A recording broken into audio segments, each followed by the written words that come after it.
De eerste spreker, meneer James Bascom, komt uit Amerika. Ik zal hem ook in het Engels even toespreken.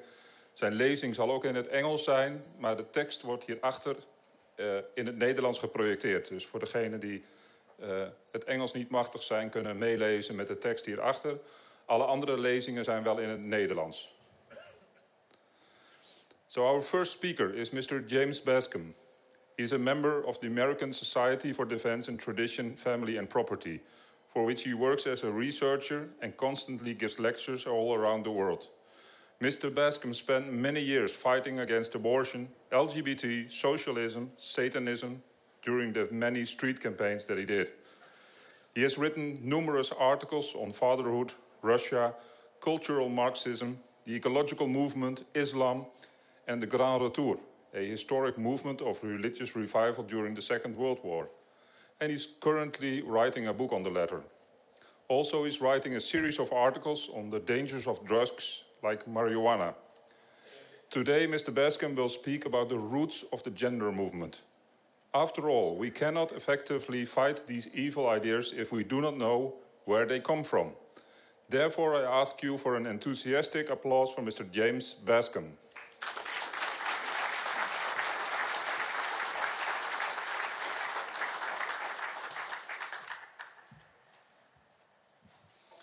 Dank u wel, Mr. Vos. Dames en heren, ladies and gentlemen, I just committed a gender thought crime. This is where we have come in 2023. The politically correct way is to say, dear guests. To say ladies and gentlemen is considered an offense against the dominant gender ideology. Frédéric de la Rochefoucauld-Liancourt was a French nobleman who lived during the French Revolution and reported to King Louis XVI about the riot and invasion of the Bastille on July 14th. When the king asked him, "Is it a revolt?" he replied, "No, sire, it's a revolution." We are also seeing a revolution in our days. It's not a revolt, but an attempt to overthrow the order in human nature itself. This revolution is the gender ideology revolution. Just a few days after taking office as President of the United States, President Joe Biden made a radical statement about transgenderism on Twitter that did not get as much notice as it should have. In a tweet on January 25th, 2020, he said, "Let's be clear, transgender equality is the civil rights issue of our time. There is no room for compromise when it comes to basic human rights," close quote.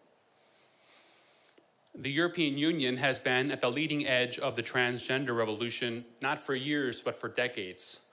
The very first transgender resolution by any government body in the world was passed by the European Parliament on September 12, 1989.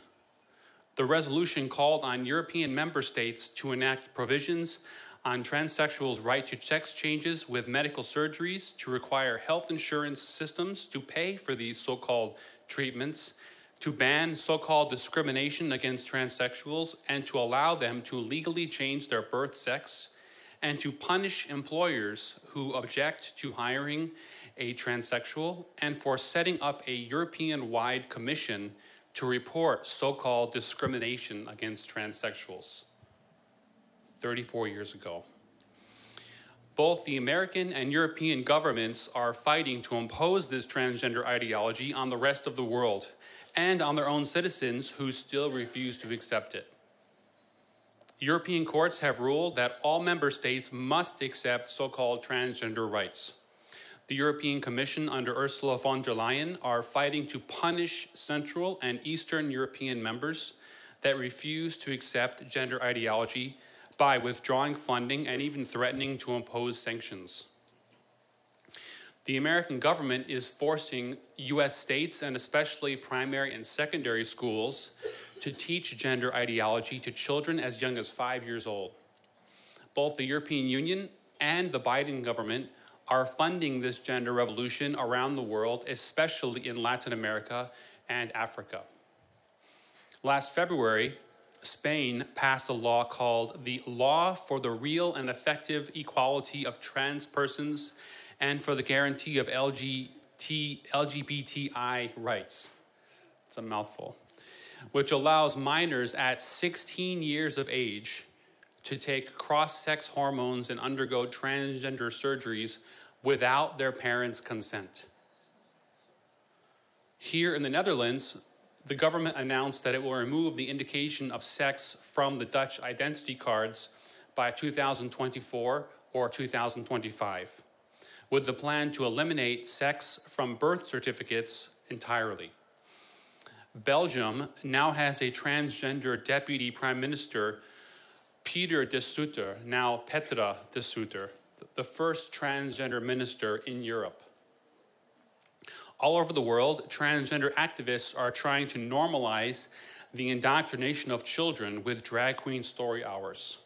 In fact, the American TFP has organized over 2,100 prayer vigil protests outside of places where these have taken place in all 50 states. So there is reaction against it.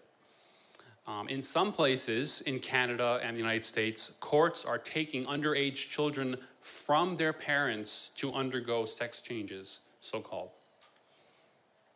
Over the last 20 years, transgender surgeries and transition treatments have exploded. The number of adolescents who believe they are transgender has skyrocketed. This rise is especially high among teenage girls. In the United States and other Western countries, the number of adolescents who have so-called gender dysphoria has increased by 10 times just in the last 10 years. With some studies saying that as many as 2% of high school students identify as transgender. The media and popular culture are full of pro-transgender messages, YouTube, especially social media, which is a major factor in this explosion. All of these shocking developments are a direct result of the spread of gender ideology.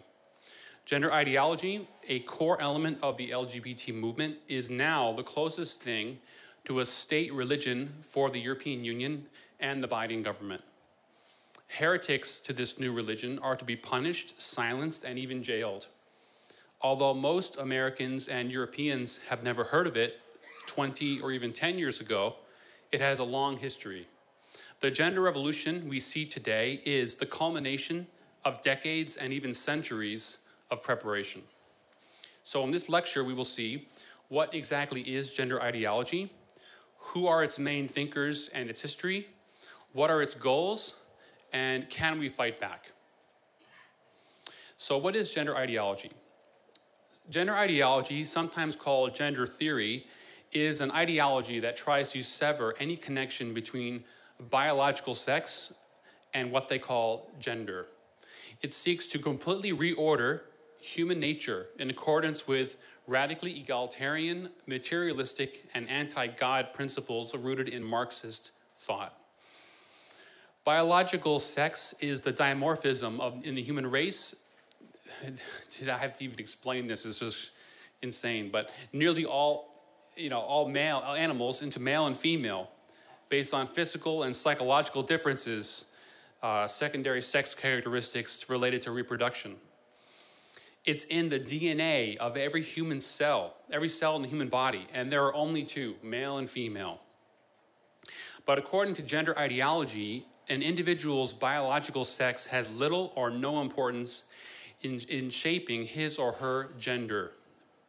In its most extreme forms, this theory considers that no role or behavior considered typical of men or women finds any basis in the sexual nature of human beings. Biological sex, therefore, has no relevance in the construction of a person's psychological identity, family, and social role. This distinction between gender and sex is fundamental to gender ideology. Stephanie Brill, the author of The Transgender Child, a handbook for families and professionals, explains, for many people, the terms gender and sex are interchangeable. This idea has become so common, particularly in Western societies, that it is rarely questioned. Yet biological sex and gender are different. Gender is not inherently connected to one's physical anatomy. Sex is biological and includes physical attributes such as sex chromosomes, gonads, sex hormones, internal reproductive structures, and external genitalia. At birth, it is used to identify individuals as male or female. Gender, on the other hand, is far more complicated. Along with one's physical traits, it is the complex interrelationship between those traits and one's internal sense of self as male, female, both or neither, as well as one's outward presentations and behaviors related to that perception, close quote. So according to gender ideology, a person's gender identity is entirely subjective, determined by his or her own feelings and emotions. If a man feels that he is a woman, that feeling automatically overrides any biological evidence to the contrary. A person can be biologically male, but his gender identity can be female, male, or a combination of both, or neither one. All that matters is what one's internal sense dictates. These ideas have profound and radical consequences, as we will see. Although the term gender theory gives the idea that it is a real scientific theory, based on scientific evidence and in accordance with a scientific method, it is not a scientific theory at all. Its promoters do not agree on everything, but they all deny the basic biological facts about the very real and many sex differences between men and women. So it's a pseudo-theory. Decades of research in neuroscience, genetic endocrinology, and developmental psychology show that there are thousands, the latest number is about, I believe, 6,000 measurable differences between the sexes. Physical differences, emotional, psychological. It keeps growing and growing, the number of provable, repeatable differences between male and female. Indeed, no one is born as a tabula rasa, but everyone has innate tendencies and inclinations within him or her, typically male or female. We could safely say that the brain has a sex. The brain sex is inscribed so deeply in our bodies that it cannot be changed by either hormone therapy, surgery, or even education. Sexual identity is written in every cell of the body, in the DNA itself. Therefore, it is more proper to call gender theory, to call it gender ideology. An ideology can be defined as a quasi-religious system of ideas with no correspondence to reality. Like other ideologies, such as communism or Nazism, gender ideology ignores self-evident reality and facts about human sexual difference in the name of its higher principles. So where did gender ideology come from? Well, it has a family tree, and its remote ancestors can be traced at least as far back as the 19th century to the radical feminism of Karl Marx and Friedrich Engels. Feminism, as we will see, has had and has very little to do with correcting any kind of abuse, but is rather based on hatred of the God-given differences and distinctions between the sexes and a desire to completely erase those differences and distinctions. The modern feminist movement, which went mainstream in the 60s, takes up and adopts the analysis of Marx and Engels. From here to the abolition of sex differences, biological sex differences, is a very short step. So and this is where we come to gender ideology. It basically transfers the class struggle from the economic field to the sexual field. Women versus men, homosexuals versus heterosexuals, etc., etc. One of the early documents that tried to inflame a revolutionary hatred between men and women was the 1846 book, The Origin of the Family, Private Property, and the State by Friedrich Engels. It was a kind of a call against the monogamous Christian notion of the family. You can skip ahead, next paragraph. The Soviet Union was a pioneer in this regard. In its war on the natural family, the Soviet Union was a leader in promoting free love. It was the first regime in the world to legalize abortion, and in October 1920, the first country in the world to legalize sodomy. French feminist Simone de Beauvoir wrote, "A world where men and women would be equal is easy to visualize, for that's precisely what the Soviet Revolution promised." So more on her in a moment. Another key intellectual in the gender ideology family tree was the Austrian communist and psychoanalyst Wilhelm Reich. He coined the term sexual revolution in his 1936 book, Sexuality in the Culture War, for the socialist restructuring of humans.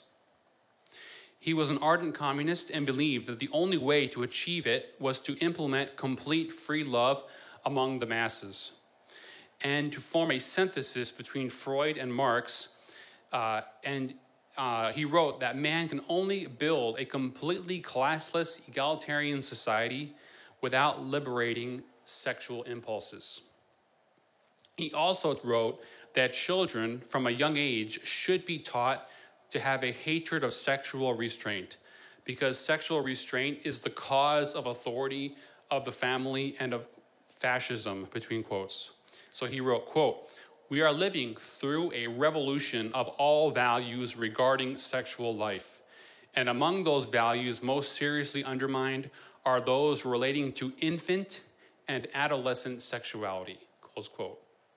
So that's a very short step to pedophilia and the sexualization of children, 1936. Many of Reich's disciples went on to found movements that advocated pedophilia, such as the Childhood Sensuality Circle in the United States.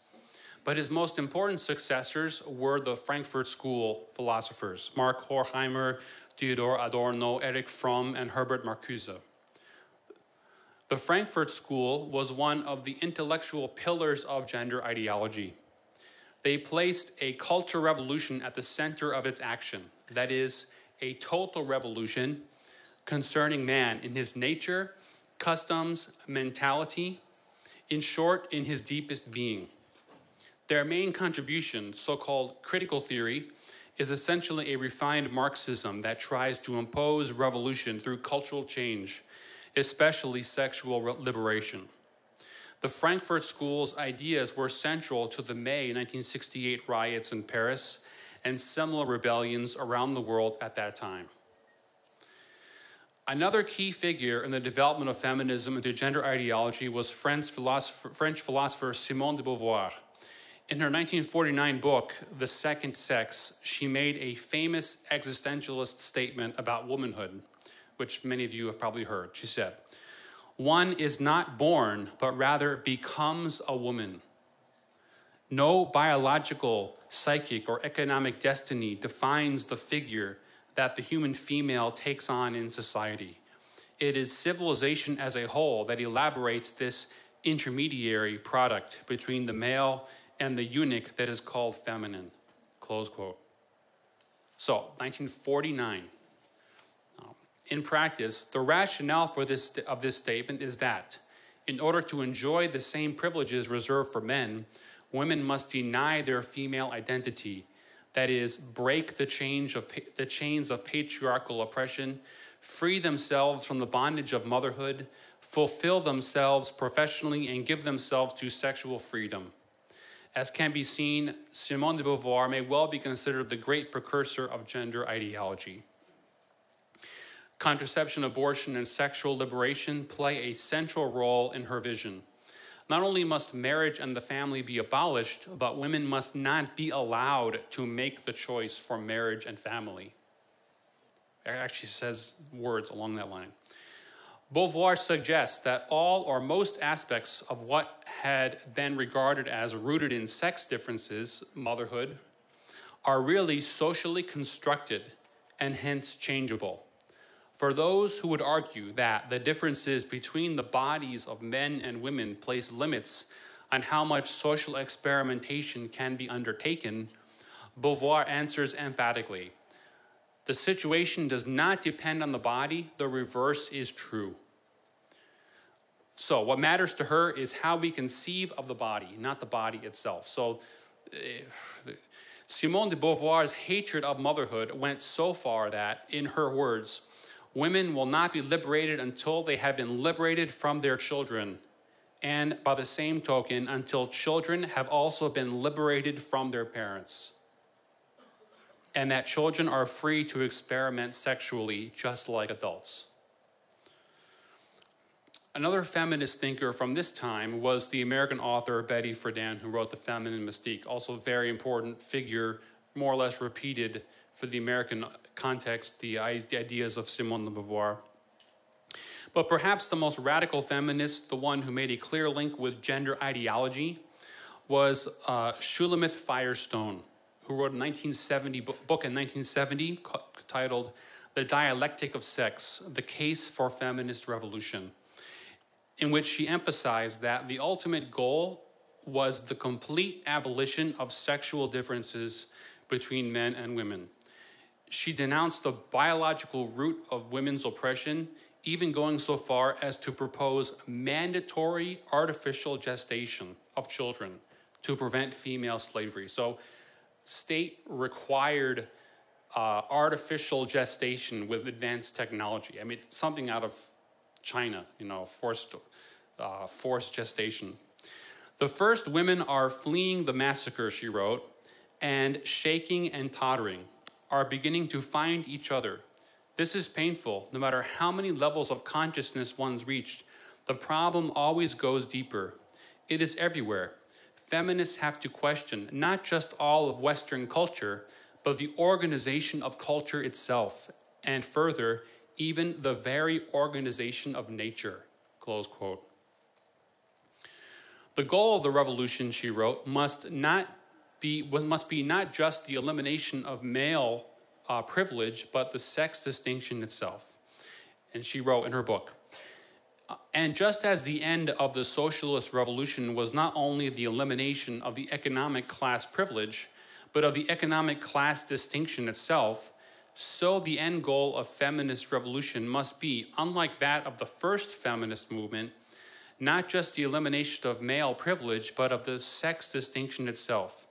Genital differences between human beings would no longer matter culturally.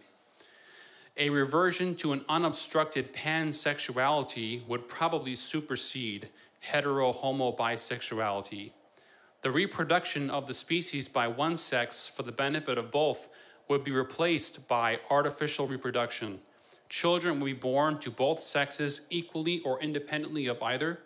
However one chooses to look at it, the dependence of the child on the mother and vice versa would give way to a greatly shortened dependence on a small group of others in general, and any remaining inferiority to adults in physical strength would be compensated for culturally. The division of labor would be ended by the elimination of labor altogether. The tyranny of the biological family would be broken, close quote. Alongside the development of theories of sex revolution and gender ideology, its implementation in the form of transgenderism was in full swing.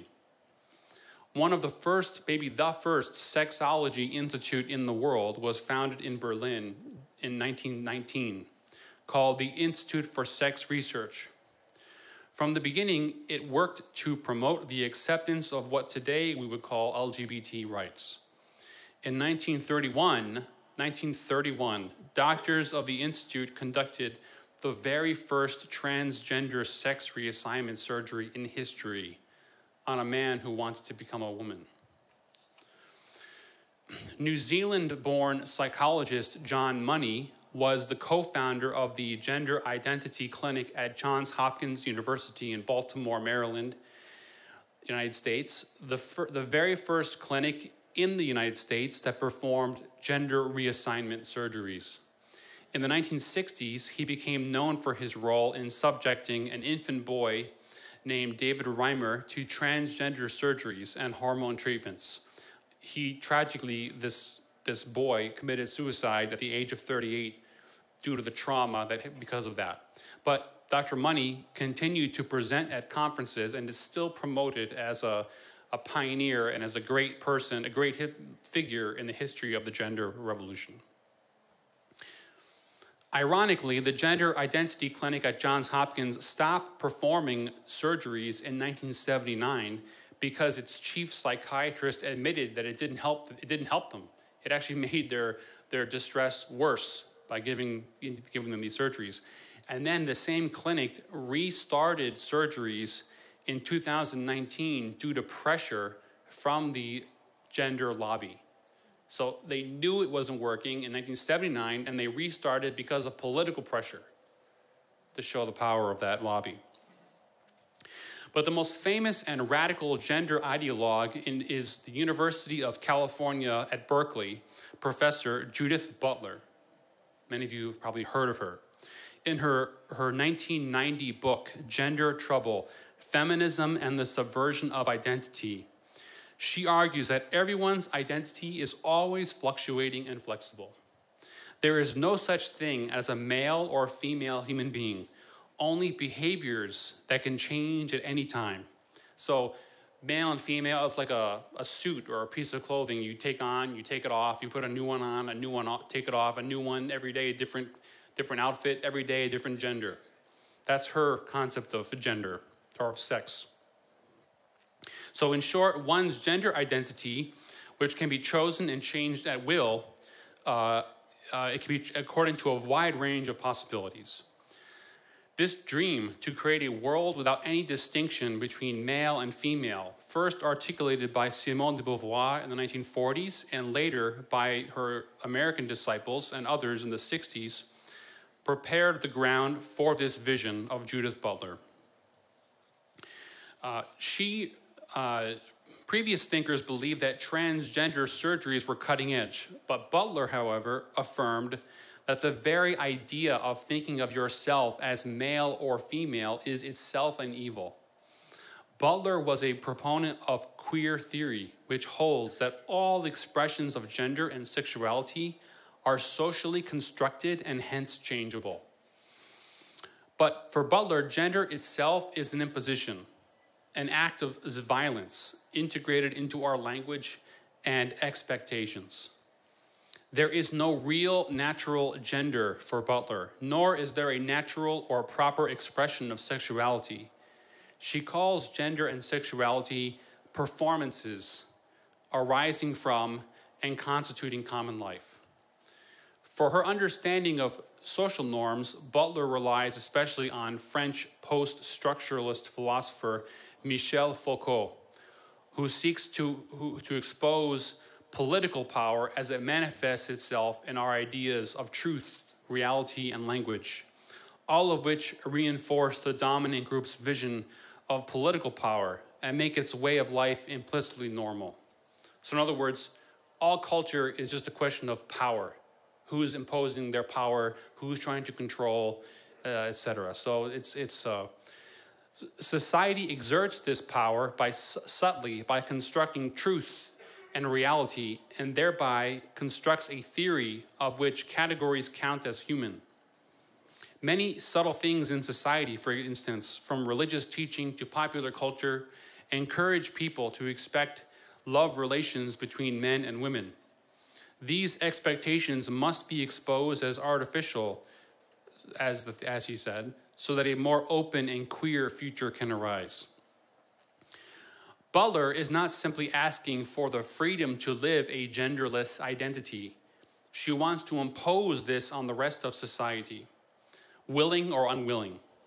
We are not carving out a place for autonomy, she wrote, if by autonomy we mean a state of individualization, taken as self-persisting prior to and apart from any relations of dependency on the world of others. Persons cannot persist without norms of recognition that support their persistence and build their mental health.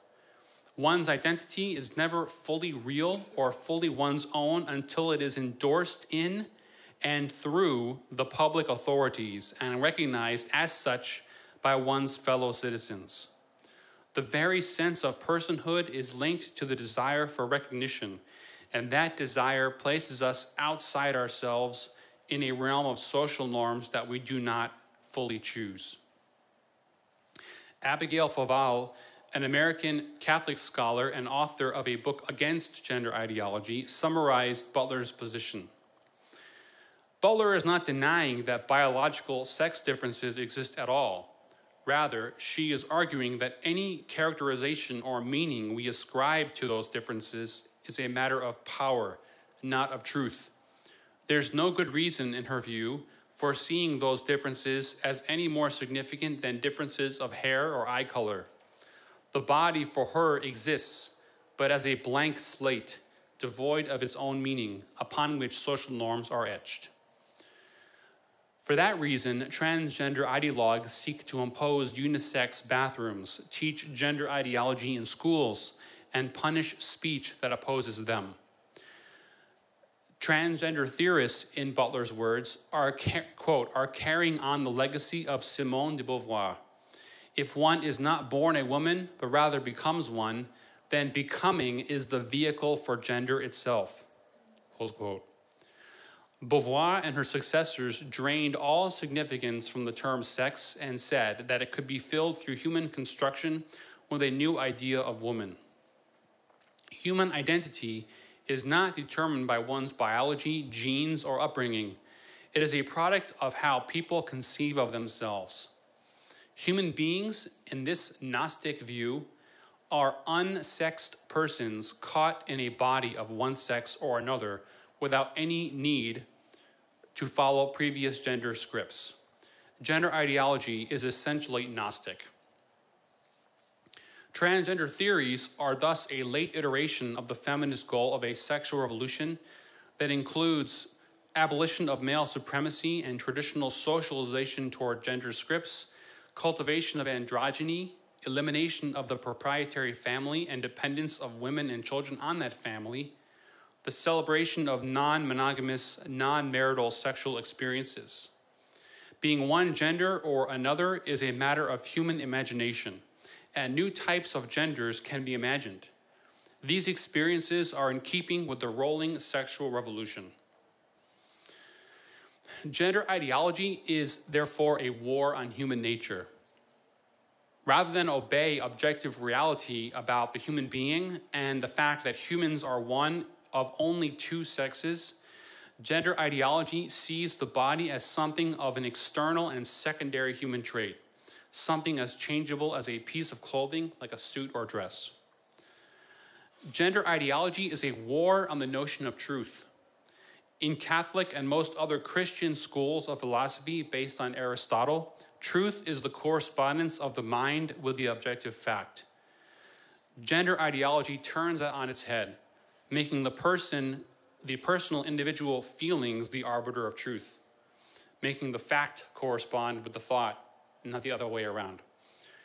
Feelings, not reason, determine reality in this ideology. This has profound consequences for society and the survival of civilization. There's one quote that I found quite revealing about our society's rejection of these self-evident truths. A medical doctor from Duke University School of Medicine in North Carolina, a very important university, testified at a court hearing on gender, a federal court in North Carolina, and said, quote, "From a medical perspective, the appropriate determinant of sex is gender identity."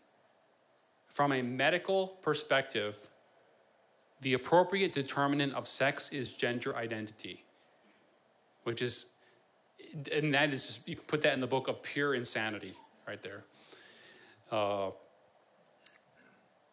So gender ideology, of course, is full of contradictions.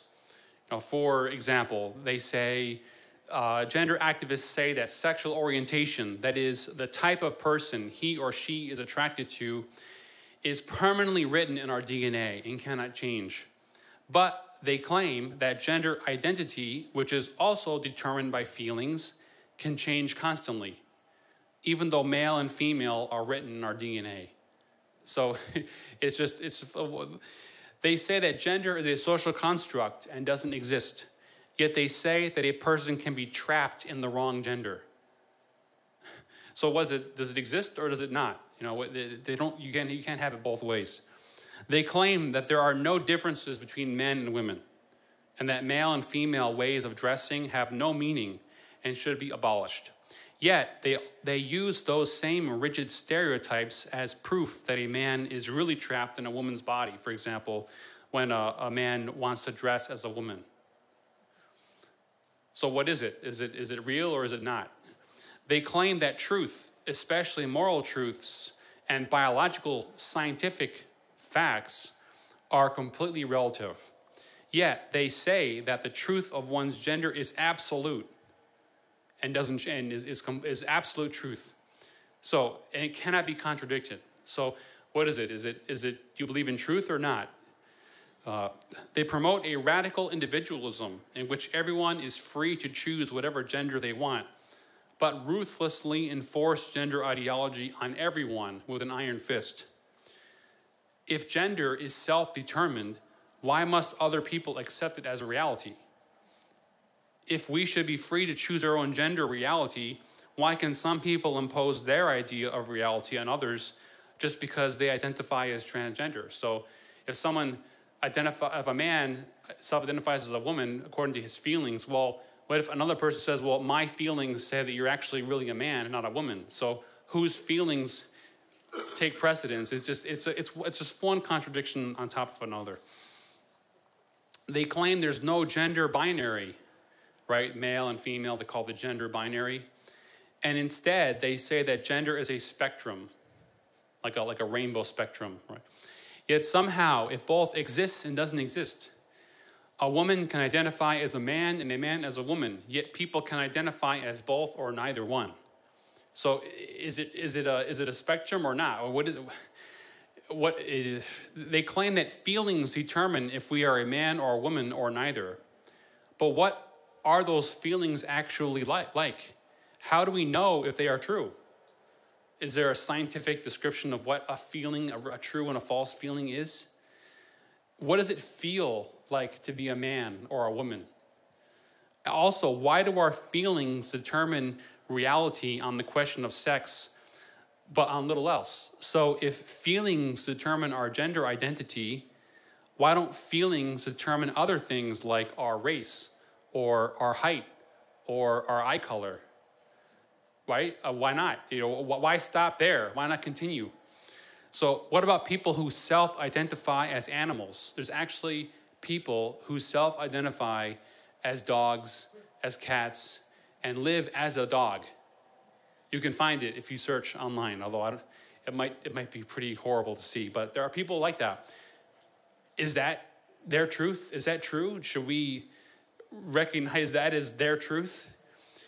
Do those feelings determine reality? Why or why not? So at the core of gender ideology is the radical claim that feelings determine reality. From this idea come extreme demands for society to play along with subjective reality claims. The movement has to keep patching and shoring up its beliefs, policing the faithful and coercing heretics, punishing apostates, because as soon as its furious efforts flag for one moment or someone successfully stands up to it, the whole charade is exposed. That's what happens when your dogmas are so contrary to obvious, basic, everyday truths. So, for that reason, that gender ideology has all the hallmarks of a religion, such as Islam. Like Islam, it wages a jihad to impose itself one way or another. So in conclusion, what can we do about it? Well, we can actually do a lot. First, we must recognize that the evil of gender ideology and recognize that we are in a war over the future of civilization, Christianity, and human nature itself. A total war, and there is no way to escape it. I like very much the quote, he was evil, but he described very well our time. Leon Trotsky, in 1933, he said, "It is clear that the 20th century is the most disturbed century within the memory of humanity. Any contemporary of ours who wants peace and comfort, above all, has chosen a bad time to be born." It's pretty well said. So We're all, whether we like it or not, part of this battle. Second, we must be convinced that gender ideology is weak. It is based on lies, rejection of facts, scientific facts, biological facts. That's why they must resort to violence and to persecution to silence opponents. There's a lot less support for it in public opinion than we think. In the US, there's huge reactions against it. Here in Europe, there's growing reactions against gender ideology, especially in schools. And there's lots of opportunity to organize our fellow citizens to fight against it. Third, we must become more involved in the fight against this gender revolution. And that is why you, ladies and gentlemen, are here. We must redouble our efforts to oppose gender ideology in our cities, our schools, our social circles. Please continue to help us at Civitas Christiana and participate actively in our campaigns, our protests, our actions to defend Dutch culture and Christian civilization. Fourth, we must see this fight in religious terms. It is a fight over God's plan for the human race. It is a fight between Satan and our Lord Jesus Christ. Gender ideology is a war to erase God's design in the book of Genesis, which I'll read. Genesis chapter 1, verse 26 to 28. And he said, "Let us make man to our image and likeness, and let him have dominion over the fishes of the sea, and the fowls of the air, and the beasts, and the whole world, the whole earth, and every creeping creature that moveth upon the earth. And God created man to his own image. To the image of God he created him. Male and female he created them. And God blessed them, saying, Increase and multiply, and fill the earth and subdue it, and rule over the fishes of the sea, and the fowls of the air, and all living creatures that move upon the earth." It is this battle for God's law, for the natural family, and for Western Christian civilization that we of Civitas Christiana invite you to join. Dank u voor uw aandacht.